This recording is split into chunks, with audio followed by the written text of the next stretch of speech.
So are you people able to see my screen? Yes, sir. Yeah, okay, good. So I'll just wait for a minute and then start. We have 11 people joined.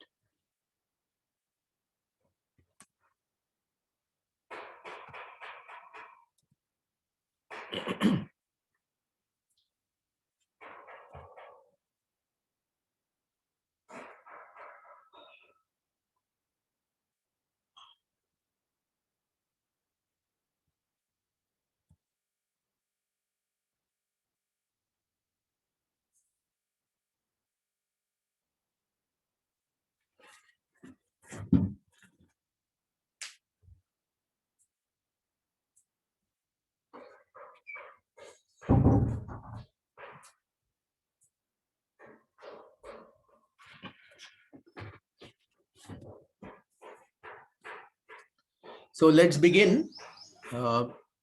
Welcome to the second lecture of the course.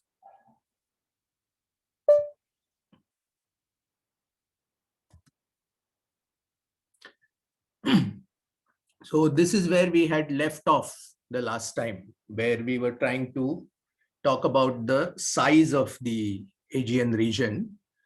And we started off with trying to determine the Schwarzschild radius of a supermassive black hole. And we said that it was somewhere between 3 million kilometers and 3 billion kilometers. So that is sort of the rough range of the size of the Schwarzschild radius of the black hole that's sitting at the center of the AGN. So here is a artist's rendering of what the central region of an AGN may look like. So you see the black hole at the center, and it seems to be surrounded by a disk of material. This disk is referred to as the accretion disk. As you can make out from the artist's rendering, this disk is also, let me full screen this. This disk is hotter towards the center. Close to the black hole, the disk is extremely hot and is hot enough to thermally emit X-rays. But as you go further and further away, the disk becomes cooler. The densities also become lower, the temperatures become more modest, and so on. And then how far does the accretion disk extend? We don't know for sure, but from observations as well as numerical modeling, we expect that it'll be something like somewhere between 10 and 100 times the extent of the black hole. So if the black hole is 3 billion kilometers, then the accretion disk could be 10 to 100 times larger than that. Some of these galaxies, some of these AGN, not all, also show the presence of jets. So jets are fast moving particles that emanate from in a direction perpendicular to the plane of the accretion disk. And these jets are usually bidirectional, which means if there's a disk going up from the accretion disk, there will be a similar jet which will be going below the accretion disk as well. So what we get out of the AGN is both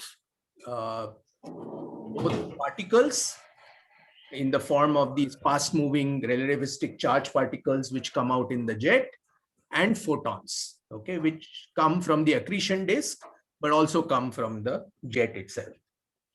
As we shall see later on when we start discussing the radio properties of AGN, these jets can transport matter over tremendously large distances. They can throw matter out of the galaxy itself and form very, very large structures, which we refer to as radio lobes. But we'll come to that later. Today, we are not going to discuss about jets, but this is the overall structure. There is one more important component of the AGN, which we will come to later when we start talking about the infrared emission from AGN. And that is the presence of a dusty torus. So surrounding the accretion disk far away, there is a much larger entity, which we refer to as the torus. It's very dusty, so its optical depth at optical wavelengths is very, very high. You can't see through the torus. And the presence of a torus is important when we talk of unification models of the active galactic nucleus. Okay, so this is our sort of broad picture. We've set the stage and we've said that whatever is happening at the center of the AGN is happening on very, very, very small size scales. So is there any visual proof of that? We got one when a picture of a supermassive, the first image of a supermassive black hole, in the Virgo cluster, a galaxy in the Virgo cluster known as M87. It's an elliptical galaxy sitting at the center of the Virgo cluster, and it houses a very, very massive supermassive black hole of mass of about 10⁻⁹ solar masses. And the idea was to try and get an image of this particular object. And this was done in the only way that it can be done with present technology is using something known as the Event Horizon Telescope. So you use very high frequency radio telescopes situated at very large distances from each other to record the signals or the waves, radio waves that are reaching it from the center of M87. The idea of having very large separations allows you to use a technology known as very long baseline interferometry to greatly improve the resolution of the image that you're getting. So what you see here is a very, very, very tiny portion of the center of M87.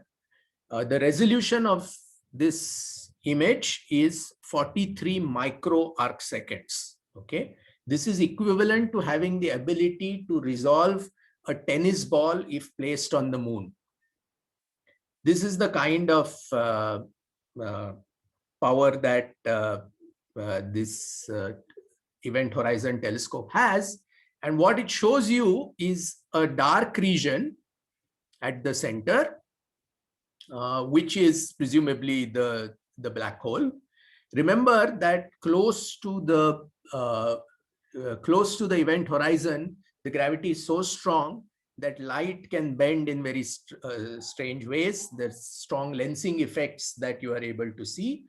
And therefore, you won't see a very, very clear image of the black hole. So perhaps an error in this artist's rendering is a very, very sharp edge to the black hole, which is clearly visible. This probably won't be the case because there is all the light that is coming from the region immediately outside the Schwarzschild radius will be heavily distorted.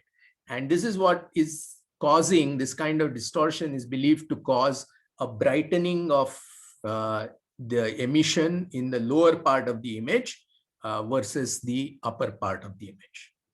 This is a very massive galaxy. The supermassive black hole itself will have a diameter of, I think it's more than 10⁹ solar masses. So it will be bigger than 3 billion kilometers. Okay, so if you think in terms of AU, it'll be about 20 astronomical units. So all the inner planets, including Jupiter, Saturn, etc., will be within the black hole. So to set the scale in this image, they've shown the sun and the orbit of Pluto in this, and they've also shown Voyager 1, which is sort of the farthest object from us within the solar system. So this immediately tells you, so this is the first ever image of a supermassive black hole, direct image. So far, the proofs that we had for its existence were all sort of circumstantial. This will enable a new way of looking at supermassive black holes at the centers of galaxies. This particular object, the Event Horizon, this particular telescope, the Event Horizon telescope, is now being used for studies of or imaging of supermassive black holes in other galaxies, including the Milky Way galaxy. And very soon, which means over the next few years, we should have images of all of these nearby galaxies imaged with very long baseline interferometry. Okay, so as soon as quasars were discovered, and the first immediate question was, how can so much energy be coming out of such a small volume? Okay, so before we ask the question, how are quasars powered, we can ask the question, how are stars powered? So when this question was first asked in the beginning of the in the late 19th century and at the beginning of the 20th century, one of the mechanisms that was proposed by Kelvin and Helmholtz, which is basically gravitational contraction. So there is gravitational potential energy. As a star contracts, it loses gravitational potential energy, and that potential energy comes out in the form of heat and light that it radiates. This actually mechanism works in a few cases. For example, we know for Jupiter seems to emit more radiation than what it receives from the sun. And it is believed that this is due to the Kelvin-Helmholtz mechanism. Jupiter is slowly contracting by very small amounts, a few millimeters or a few centimeters per year. And because of which it is actually radiating more heat energy or more energy than it receives. Kelvin and Helmholtz worked out the details of how this could apply to stars. And they believe that, yes, this is how stars were powered. But at the same time, biologists, remember radioactivity had been discovered by that time, biologists started to use radiocarbon dating on fossils, and they were measuring ages of a few 100 million years old already. And according to Kelvin-Helmholtz theory, the sun could not be powered for more than a few million years by gravitational contraction. Okay. Then, of course, many years later, the correct explanation came, which was nuclear fusion as the source of stellar power. Now, when quasars were discovered, people tried to use nuclear fusion as a possible source of energy. Okay. How much energy do we need? We need to produce at least the total energy output of the quasar over its lifetime. Okay. So people were able to measure how much energy is stored in the radio halo of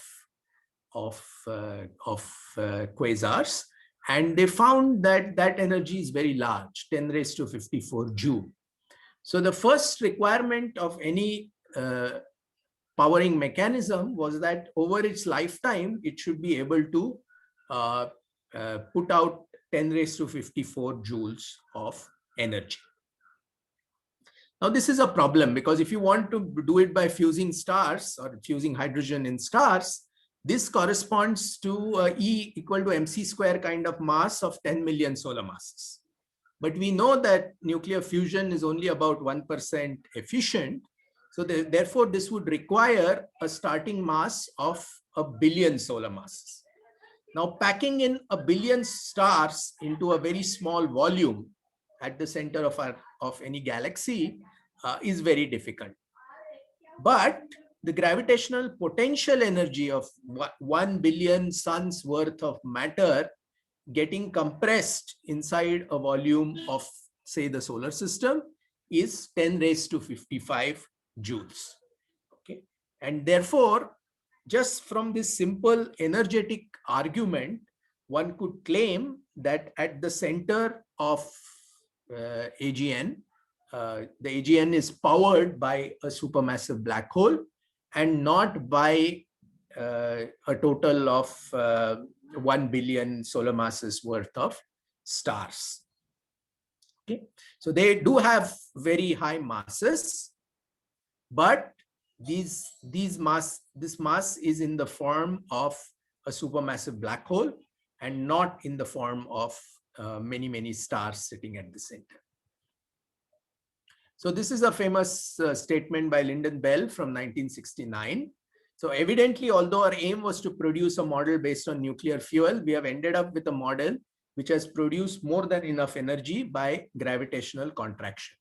The nuclear fuel has ended as an irrelevance. So this is just interesting to note that this is exact reverse process of what happened when they tried to explain the energy output of stars. They started with gravitational contractions and moved to nuclear fusion.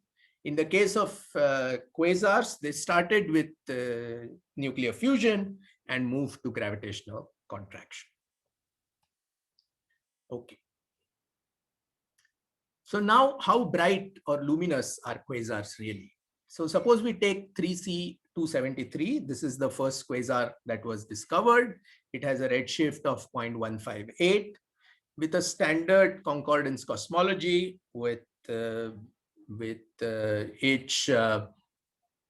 omega matter of about 0.3, omega lambda of about 0.7, essentially flat universe, H naught of about 70 kilometers per second per megaparsec. With this kind of cosmology, we have a luminosity distance of 760 megaparsec for this quasar. If we plug it into our standard formula for converting apparent magnitude to absolute magnitudes, okay, and knowing, of course, that the measured B-band apparent magnitude of 3C273 is 13.8, we get an absolute magnitude of minus 25.6. Compare this with the Milky Way absolute magnitude, which is minus 21. Okay, so as you can see, this is nearly, if it were 5 magnitudes brighter, it would be exactly 100 times brighter. So this is not quite that, but almost there.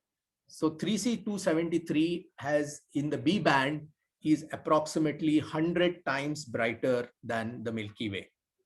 This is by no means the brightest quasar known, the most luminous quasar known. There are objects that are probably 10 times brighter still. So these are extremely luminous objects, right? Now, do you think this explains why quasars appear star-like? Any thoughts on that?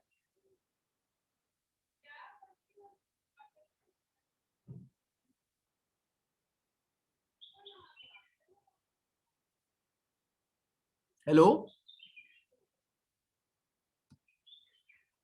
Can people hear me? Yes, sir. Yeah. So, if quasars are very luminous, why would they appear star-like? Their apparent magnitude is star-like. Sorry? Their apparent magnitude is star-like. Yes, but their appearance is also star-like. Maybe we'll take the second question first. That may help you answer this question more easily. Why are quasars invariably at a large distance? There are no nearby quasars. Within 50 megaparsec, there is no quasar.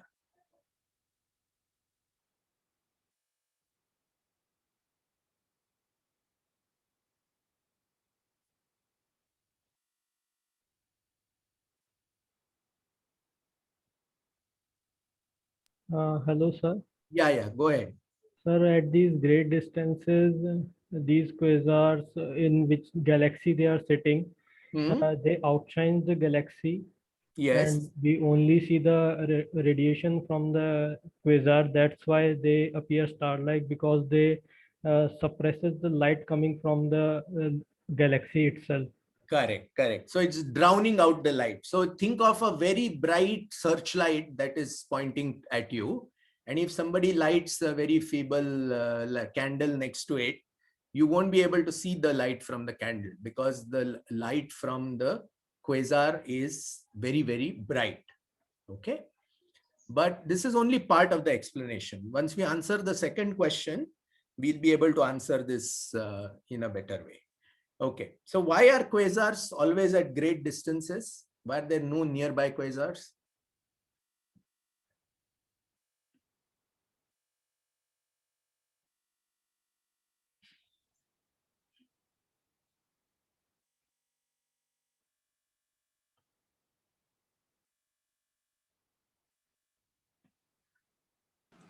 I don't know, sir. I'm just guessing. Is it something to do with the redshift?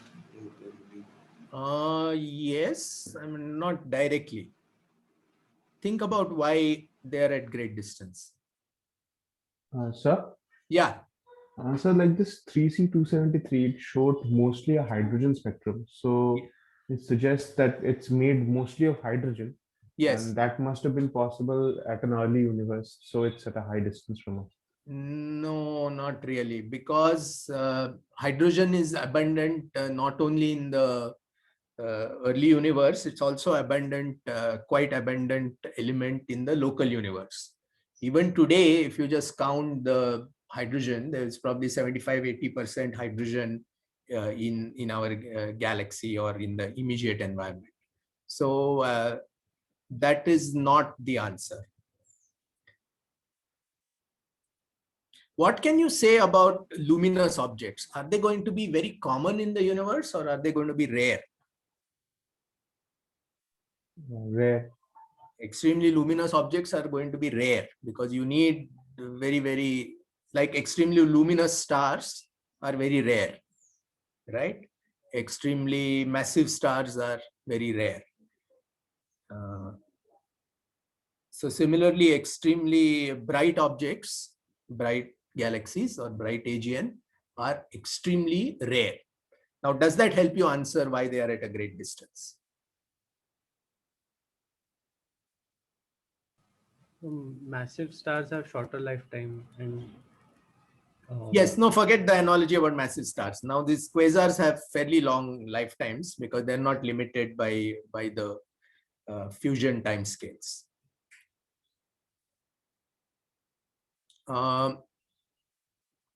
So why are rare objects only found at large distances?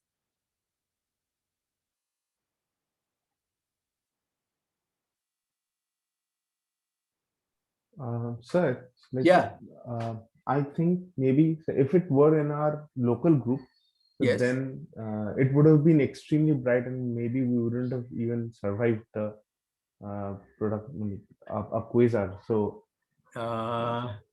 yes, this is a sort of anthropomorphic. You don't need such complex arguments. so at larger distances, the volume of a spherical shell, if we consider, would be larger compared to smaller radius. So if Correct. something is rare, we have Yes. So remember, as you go double the distance, the volume becomes 8 times, right? So and if you find something at distance x, finding it within 2x has a 8 times higher probability, right? Because you're sampling a much larger volume. So for finding rare objects, you have to sample a large enough volume in order to see it. So if it's a very rare object, you have to search for it. Like if you go to a jungle and look for a deer, their density is high, you can find them easily. But if you want to look for a tiger, then you have to sample a much larger area, right? Before you see one. That's because they're very rare objects. Similarly, here, you have to sample a much larger volume, a much larger distance before you see one. So invariably, the probability of finding a quasar is within a short distance is uniformly low almost everywhere. Okay, so because they're rare objects, so it's not a special property of the Milky Way or of our group, local group, that we don't have a quasar, right? It's just how things are. Rare objects need you to sample a much larger cosmic volume. Okay. So now we've established that why quasars are at a great distance. Let us go back to the first question and ask us, why do quasars appear star-like? So one explanation has already been provided, which is they appear like very bright searchlights, and you have a very faint galaxy surrounding it. They're 100 times brighter than the galaxy itself. You won't see the galaxy. Fair enough. But if you look at not at quasars, but at Seyfert galaxies, which are much less rare, and therefore they can be found at closer distances, there you can easily see the host galaxy. But in quasars, you cannot.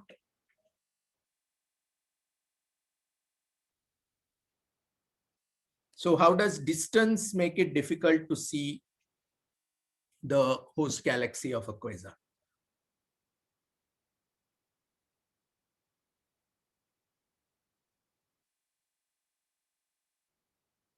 Okay, so this is related to the size of the point spread function. See, remember the quasar is a point source, right? If the galaxy is nearby, the size of the point spread function is determined by the size of your telescope and also by the conditions of your atmosphere and so on, right? So if something is point-like, then if it is very nearby, it will still be point-like, the quasar. But the surrounding galaxy, if it is very nearby, will not be point-like. It will appear as an large extended source, like a Seyfert galaxy. But in the case of quasar, because they are very distant, the angular size of the galaxy, surrounding galaxy, is comparable or smaller than the point spread function. So the point spread function sort of washes out the underlying light from the host galaxy, and you can't see it. Okay, fine. So, right. So let's go on. So what are the typical properties of AGN that help us discover them? Okay. One is that they have what is known as a UV excess, which means they have luminous ultraviolet emission from a compact region, right? They have heavily Doppler broadened emission lines. So emission lines are very few objects in the universe show strong emission lines, and quasars and AGN are one of them. They also show variability on time scales of hours to months. Okay.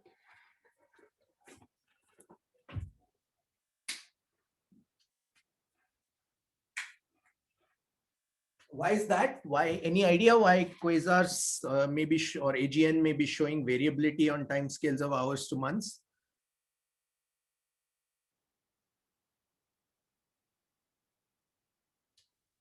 So because if it's small size, Yes. Because of their small size, so if there is, let's say, a little bit of an eruption on one side of the quasar, then it will propagate and maybe affect other parts of the AGN. And since the light travels at fairly high speed, but the size of the AGN is very small, you can actually see after effects of any change in flux on other emission from the AGN on the time scale of hours to months. Okay, so now let us, so suppose you wanted to discover quasars, okay? Let's say new quasars or new AGN we want to discover. You could use their UV properties, okay? Go to the center of the galaxy and look if it is UV bright, okay? Then maybe get a spectrum, right? And confirm that it's an AGN by looking for emission lines. The third option is to look for variability on these time scales. The fourth option is to look for strong non-thermal emission, right? Do you know of any way in which you can tell whether a photon that you receive is originated in a thermal or non-thermal process?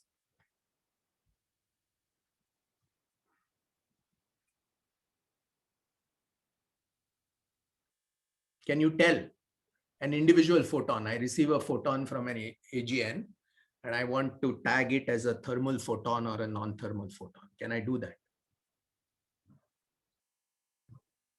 We'll need some bandwidth. Yes. Suppose I give you bandwidth. I'll give you whatever bandwidth you want. Okay. So he's Then saying we can take one fit the photon, curve. take an ensemble of photons over some bandwidth. Then what? Then we can fit the curve. Yes. See And whether what- it follows thermal emission or not. Yes. So there is a quantity known as, Polarization, sorry, from polarization property. polarization also, but very often what tends to happen is that there are very many ways for a polarized signal to get depolarized. Okay. And that means that any polarization signal that is there in the original emission. So all of you probably know that synchrotron emission is very strongly polarized when it is emitted. It's a non-thermal emission. But by the time it reaches us, because it has to pass through many things along the way, it very likely gets depolarized.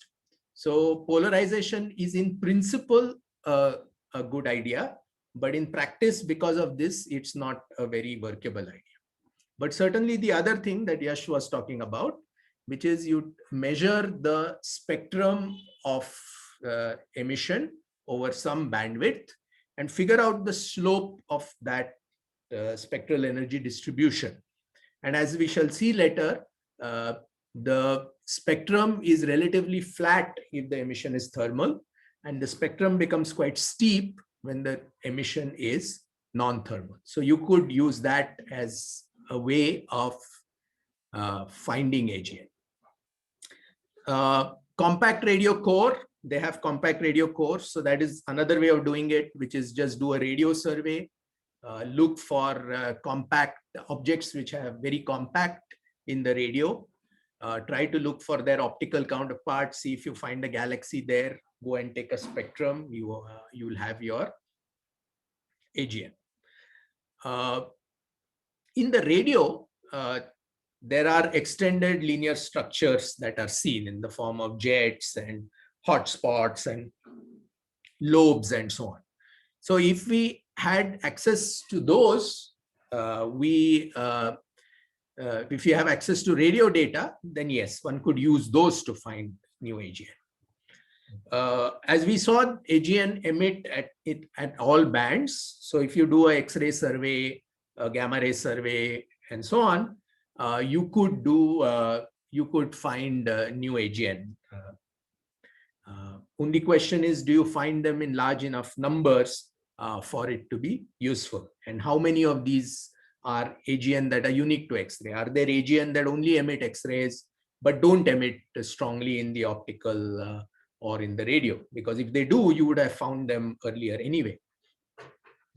AGNs are copious sources of cosmic rays.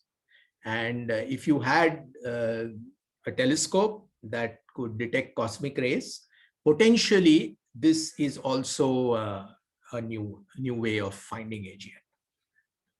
Not all AGN exhibit all of these properties. So this is an important thing to remember, but all AGN will exhibit some of them, okay? At least one of them, right? So we've already discussed which of these may be used to discover new AGN. So to summarize, let's see what one can do. So luminous UV emission is a very promising technique for finding AGN. So one can use ultraviolet and optical colors to determine to find new AGN. Heavily Doppler broadened emission lines. This is a very powerful and very unambiguous kind of technique with very little contamination. However, spectroscopy is expensive. So in order to take an image of a galaxy, it might take you 5 minutes, but for the same galaxy, it may take you 2 hours to get a good spectrum. because you're spreading out the light a lot more. So in terms of telescope time, it's expensive. So as a detection technique, it's probably not a good one. As a confirmation technique of a candidate AGN, it is the most widely used technique, no doubt. Variability on time scales of hours to months. This has been seen in known AGN, but has not yet been used on a large scale to find new AGN. But what is coming now is a survey called the LSST survey with a new 8-meter class telescope called the Rubin Observatory. And this is going to study the variable sky on very short time scales and on very long time scales as well. And this survey, when it goes online in about 2 or 3 years, will enable us to find thousands of or maybe even millions of new AGN that have remained undiscovered so far because we've not been able to observe them with a spectrograph. Strong non-thermal emission.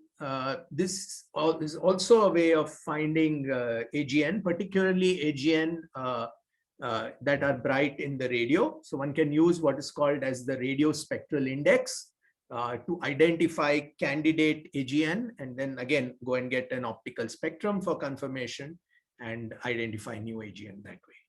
Compact radio core, unresolved radio sources in radio surveys, which are identified in optical surveys. This is a technique that has been in use since the beginning, and it is still in use for certain kinds of AGN. But by far the most commonly used technique today is to use the UV optical colors that you see on the top. Right. One could use the extended linear radio structures, the jets and hotspots, and use these to data from radio continuum surveys to find new AGN. Again, that is being done. X-ray gamma ray emission from surveys at those bands, again, that is being done. But remember, X-ray surveys and gamma ray surveys are either, if they're large area, they're quite shallow, or if, so they can't detect AGN at very large redshifts, or if they are deep, then they cover a very small area of the sky, right? So there are deep X-ray surveys. There are all sky gamma ray surveys, but both of these fall short in finding new AGN.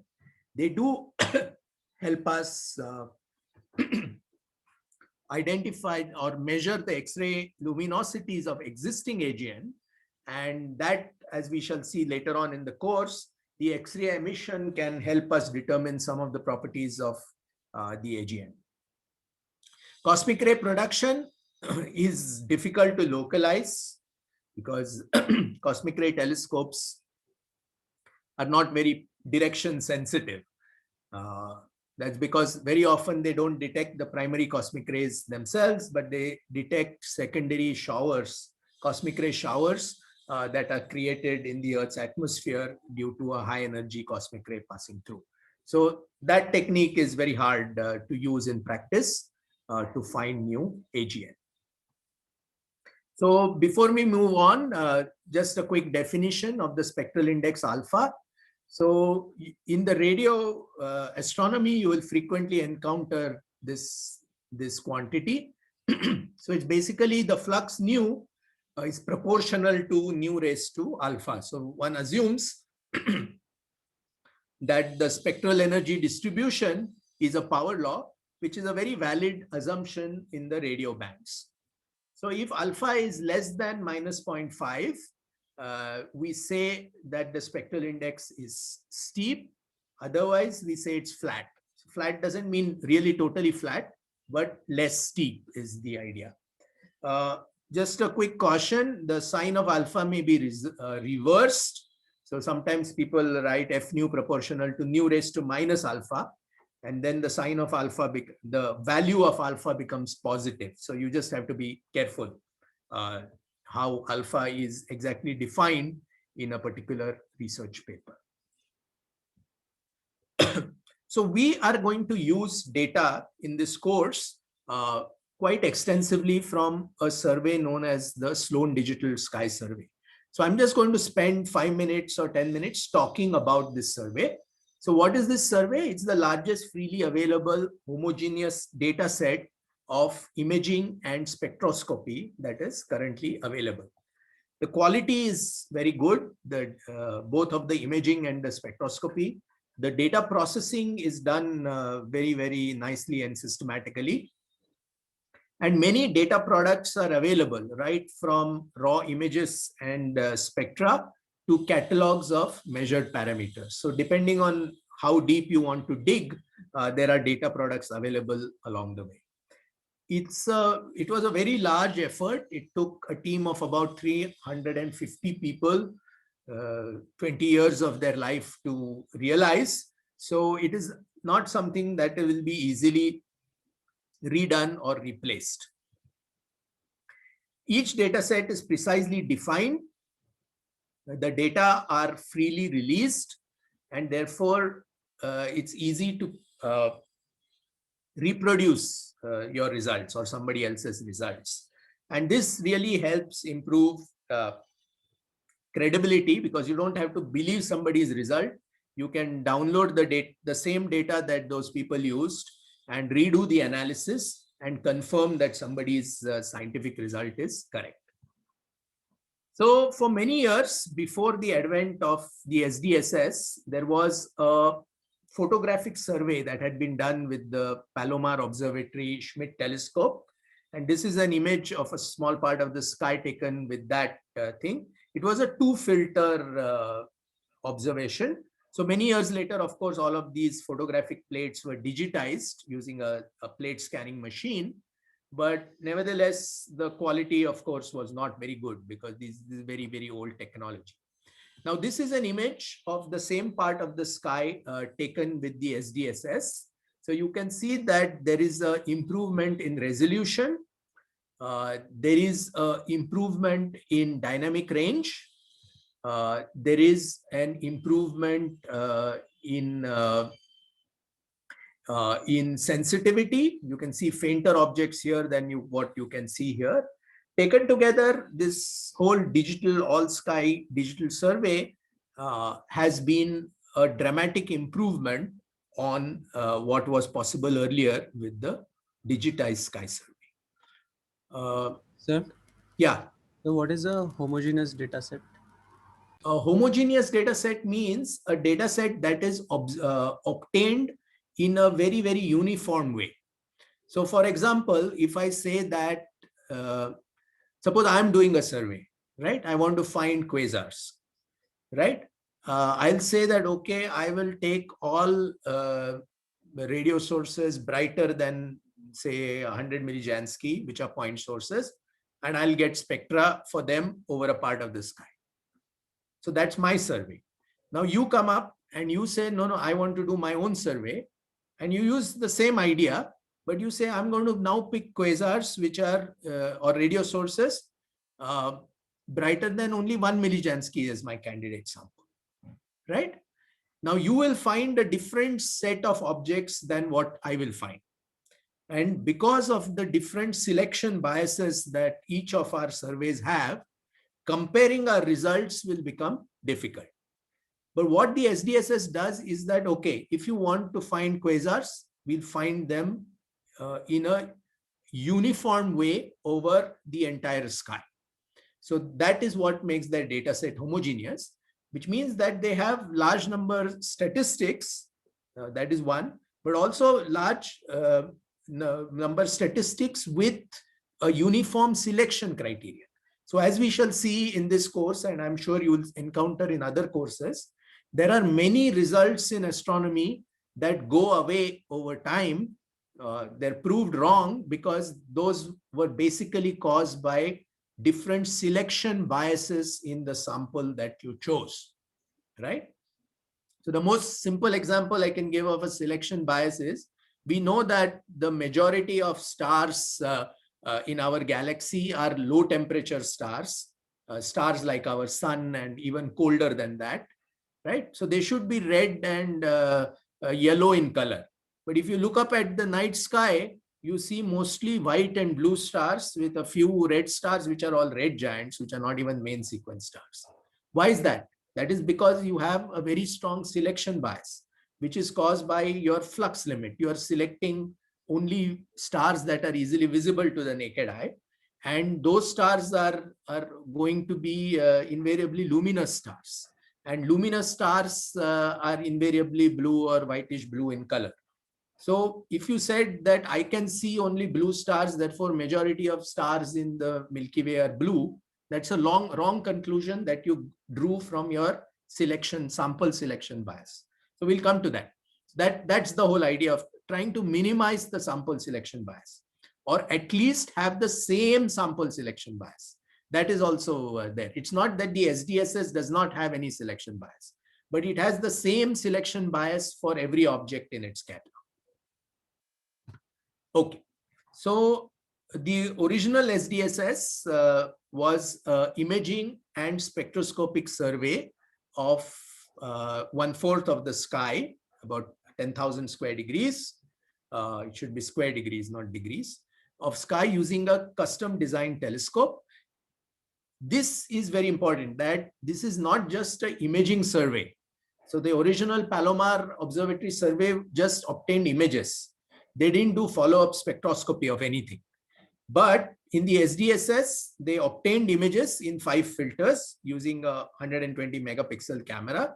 But they did follow-up spectroscopy of 10⁵ quasar candidates and 10⁶ galaxies. This was originally supposed to be a 5-year project, but it has been extended continuously after that because of its success.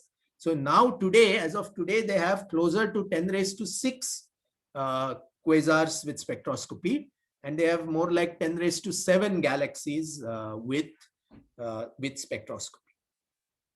The main science goal was stated as to study the large-scale structure of the universe.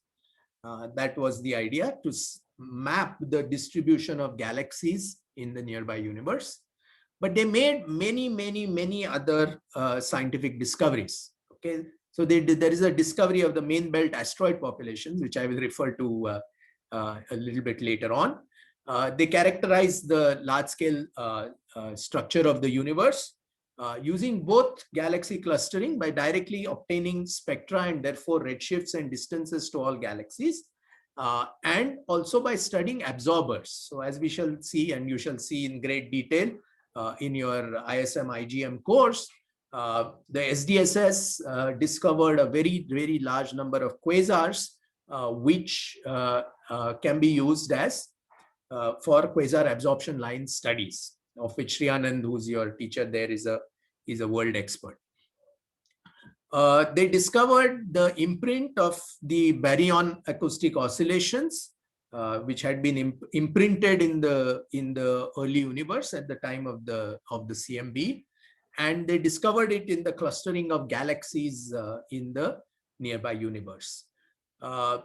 They discovered that some evidence that the universe was neutral before it got ionized by stars, the so-called reionization, via the discovery of or by the observation of the Gunn-Peterson effect.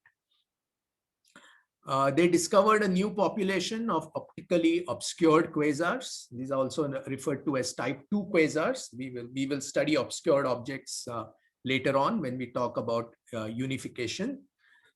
They studied the Milky Way kinematics in great detail, discovered new dwarf satellites, tidal streams of the Magellanic Clouds, and many different galaxy mergers.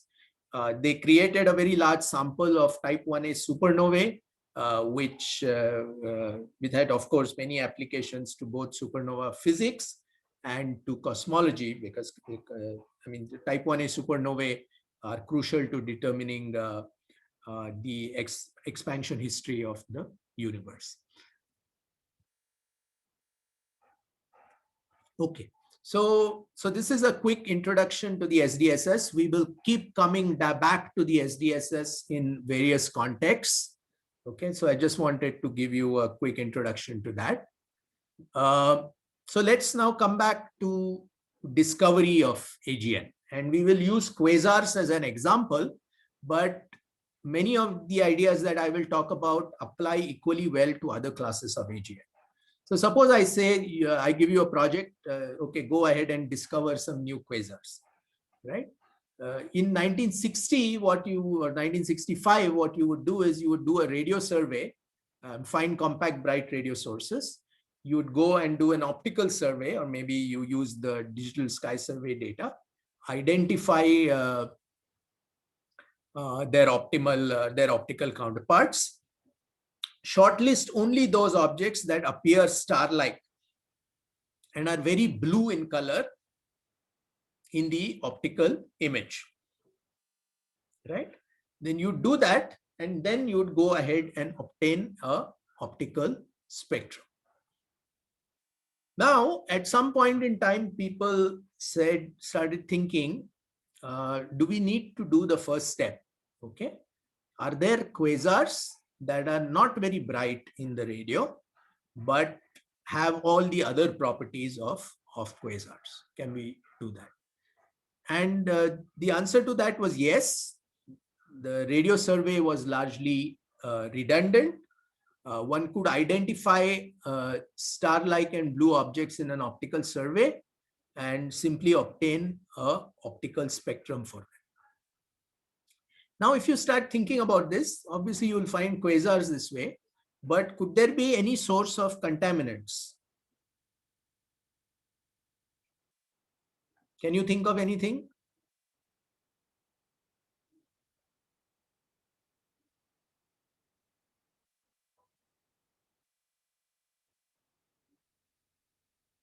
Hello, sir. Yeah. Contamination, maybe if we are looking for star-like blue objects, so contamination maybe from some supernova happening, maybe. I don't know. Yes, that is possible, but those are very rare contaminants. Yeah. What is a much more common contaminant? Blue stars themselves. Yeah, blue stars themselves, right? So you know that the most massive early type stars like O, B, A, etc. are quite blue in color. And so you may have a good population of very blue stars. Actually, that number is not very large. So the contaminants come from another source, but they are a source. The early type blue stars on the main sequence are certainly a source of contamination. But now remember, in quasars, quasars are invariably quite faint, right? And many of the blue stars that you have in the sky are quite bright. So you would be able to exclude it, that this can't be a quasar, right? Because they'll be quite bright. That is why you won't get too much contamination from blue stars, although there will still be some. What is a bigger source of contamination? Starburst galaxies, other starburst galaxies. Starburst galaxies, unless they're very distant, you'll be able to, they won't look star-like, right? So yes, you could have an extremely distant star-like galaxy, you're right. But those would be faint, no doubt, and they would be blue, yes. But there's a much more commoner contaminant.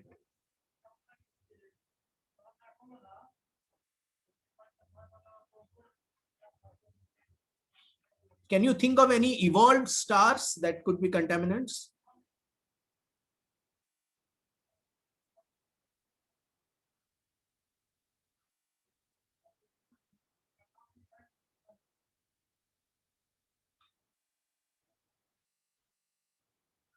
What would be the spectral energy distribution of a white dwarf?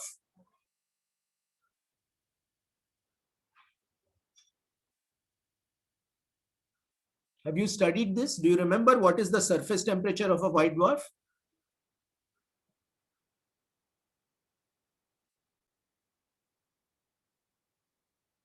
It's about 20,000 Kelvin, right?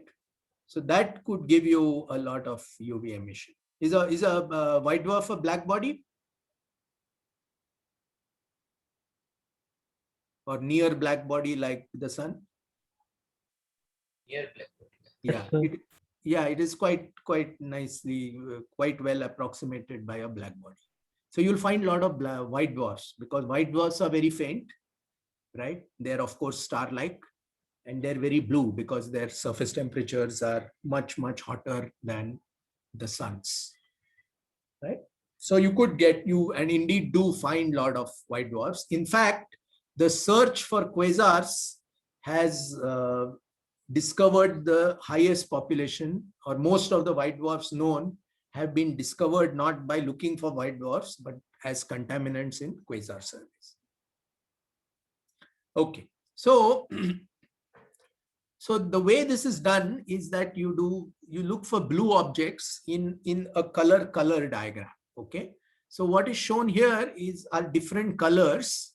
All these colors are from the SDSS filters.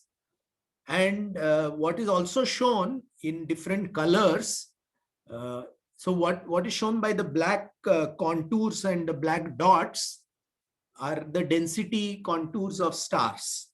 So the black, where the contours basically peak, that is where you find the maximum number of stars, right?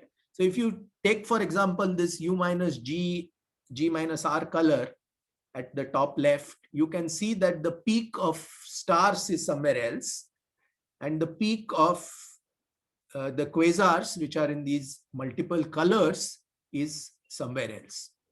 As you can see, the quasars have been color coded by redshift.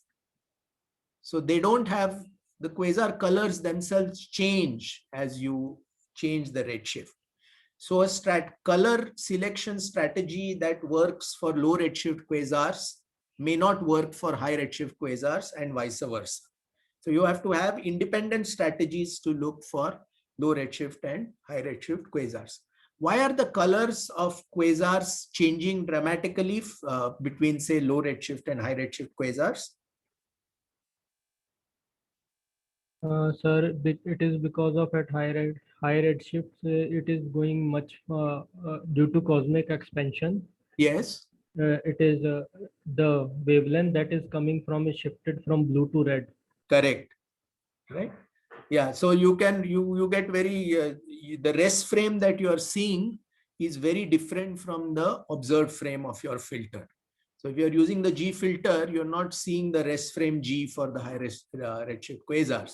And depending on how the SED, because the SED of quasars changes quite dramatically, particularly beyond the Lyman limit, or at shorter wavelengths than the Lyman limit. Because of that, you don't, the colors of quasars can change with redshift. But nevertheless, by using this kind of technique, it becomes possible to identify a large number of quasars. The actual quasar, SDSS quasar selection algorithm is shown in this flowchart. Okay, so the first thing, you don't totally give up on the radio selection, because you have a radio survey available.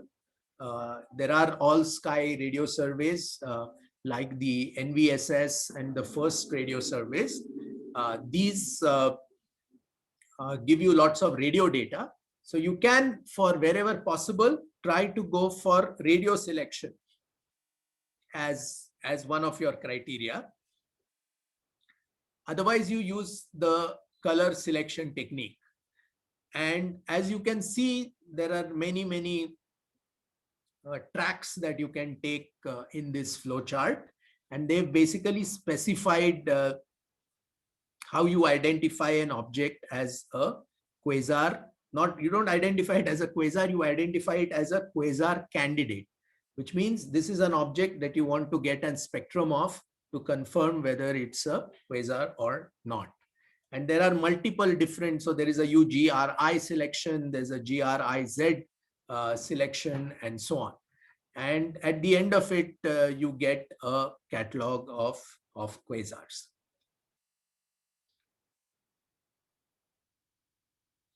Okay, so before we end, I'll just end with an aside, right? which is, we talked of contaminants from blue stars, from white dwarfs, and so on. But when they started with the Sloan Digital Sky Survey, they started first, they wanted to find high redshift quasars, because 20 years ago, that was sort of the hot thing to do in astronomy. And they found quasar candidates. And when they ran their color selection algorithm like the one here, they started finding many more candidates than they expected to find. Okay, they were certainly not white dwarfs, because those numbers were already included in their estimates of how many candidates they could find. Okay, so what could these contaminants be? Any ideas? This is a tough one.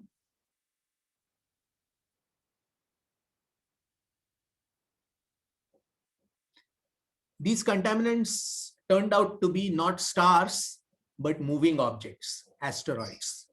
So what was happening was that you were looking for extremely blue objects, right? And there was an asteroid that was in a certain position when you observed it with the blue filter. And that object, asteroid, had moved in position. There was nothing there when you observed the same part of the sky in the red filter, right? So this object then appeared ridiculously blue, because it was quite bright in blue and completely undetectable in the red. So they, of course, worked out an algorithm to figure out, to identify these kind of moving objects. And there are now, I think, of the order of 100,000 asteroids that have either been observed or discovered using the Sloan survey, right? And then they, so there is a very interesting story that's told. So there was a man named Jelko Ivejic, who was a postdoc working on quasars at Princeton University.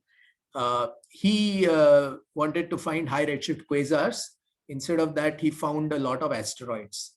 Now, for 200 years since the discovery of the first asteroid, asteroid researchers have been painstakingly trying to discover new asteroids, carefully determine their orbits, and then obtain photometry in different filters, painstakingly, one asteroid at a time. And they had done it for 10,000 asteroids. But when the Sloan survey started coming out, this guy, who was a postdoc working on quasars, measured the orbits. Not so much the orbits. The orbits were determined earlier, but he did photometry, and he determined colors of asteroids. So it turns out that there is a long-standing theory that there are families of asteroids which are clearly in sort of related orbits. So what is shown here on the x-axis is the semi-major axis of the orbit, and what is shown on the y-axis is sin I, which is the angle of inclination of the orbit to the ecliptic. And generally, I mean, basically, it's a measure of how far these objects are from the ecliptic. And it was known for some time that there are families of asteroids, in the sense that they share the same orbit. Question was, do they share a common origin? And if they had the same color, the theory would be proved that these are likely from the same object that has somehow broken up, and therefore all those asteroids have the same color or chemical composition, in other words. So this guy was able to determine this in 1 week. So what people had been working on for decades had been done by this postdoc working on quasars in 1 week. And then he went to the asteroid conference for the first time in his life, and he presented this work. And of course, the audience was quite shocked and very pleasantly surprised. So this is an abstract from that paper. And these numbers for them were staggering. So we discuss optical colors of 10,592 asteroids. Till that time, asteroid astronomers would discuss 100 objects or 200 objects and so on. And these guys had discovered 58,000 moving objects already. And their most important discovery was highlighted in bold. The optical colors indicate that variations in chemical composition within a family are much smaller than the compositional differences between families, and strongly support the suggestion that asteroids belonging to a particular family have a common origin. And then they even estimated how many of the asteroids belong to families and how many are just roaming around by themselves. Okay, so I'll stop at this point, and if you have any questions on what we covered today, please ask. Sir, Yeah, so in the asteroid plot, the sign IU, is it the angle of inclination or what is it? it is the angle of inclination of the orbit to the ecliptic. Okay, all right. Right. So, so if something is at very high inclination and at a very high, large distance, it is out of the plane of the ecliptic, the plane of the where the planets are. Right. Yes, Whereas sir. something is close to zero, that means the orbit is not heavily inclined. And what the colors show is is a representation of the color as seen by the SDSS.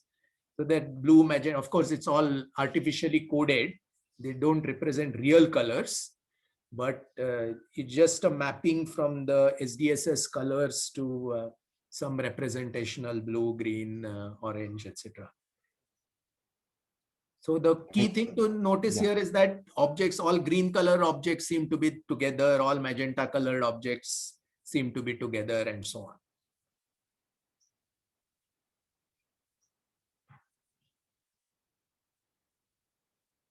on. Hello, sir. Yeah.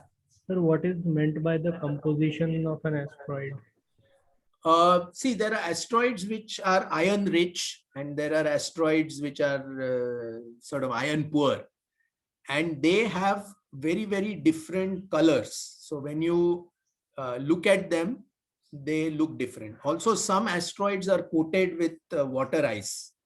So their albedo is different, their chemical composition is different, but color can be used as a simple proxy for finding asteroids or finding related families of asteroids. So interestingly, on this, another aside on this is that, as you may remember, this SpaceX launched this Elon Musk's red colored car into space. Okay, so it is floating around somewhere. We don't know its exact orbit, right? But can we find it again? Say 100 years from now, you want to look for the car and find it, right? The one way to find it from is using its unique color, because there is no asteroid in the world that is bright red in color. So by making a color diagram of every moving source that you see in the sky, you can find that car again.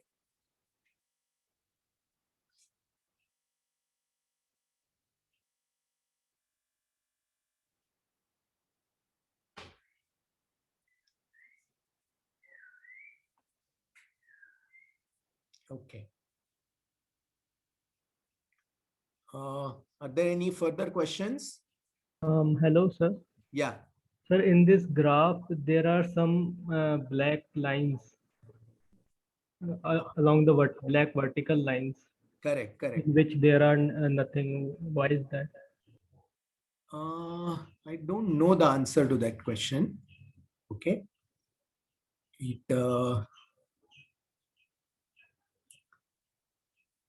So it is at all inclinations, but at specific distances. It may be related to the way in which these objects were discovered. Okay. So this is not a Sloan survey problem, because the Sloan survey did not discover all of these asteroids. It only measured their colors. Right. So, sir, can it be due to in the astronomical units, because most of the asteroids are found in belts? Yes. Like asteroid belts. So it can be due to that asteroids do not found everywhere. I mean, that densely packed. Yes, that may be true. That may be true, but see, remember, all of these are within the asteroid belt. If you look at the semi-major axis, it places it between the orbits of Mars and Jupiter. So these are all main belt asteroids, right?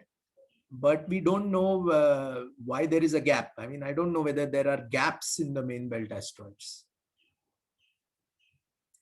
This can happen if there was at some point in time, or there still is some largish asteroid that is clearing space over there. So that is one possibility, that maybe these large asteroids like Ceres and Vista, etc., are located there.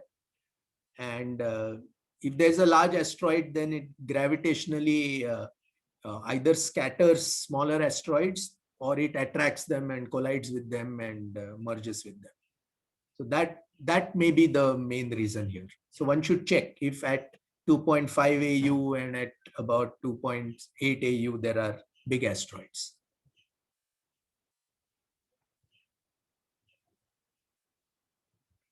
Okay.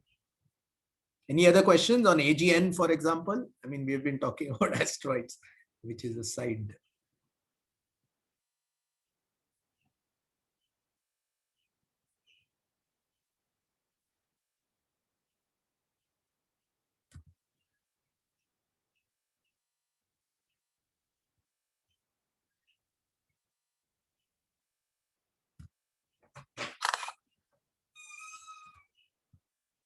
Okay, so if we are done, we will stop now and meet again on Friday at the same time. Thank you.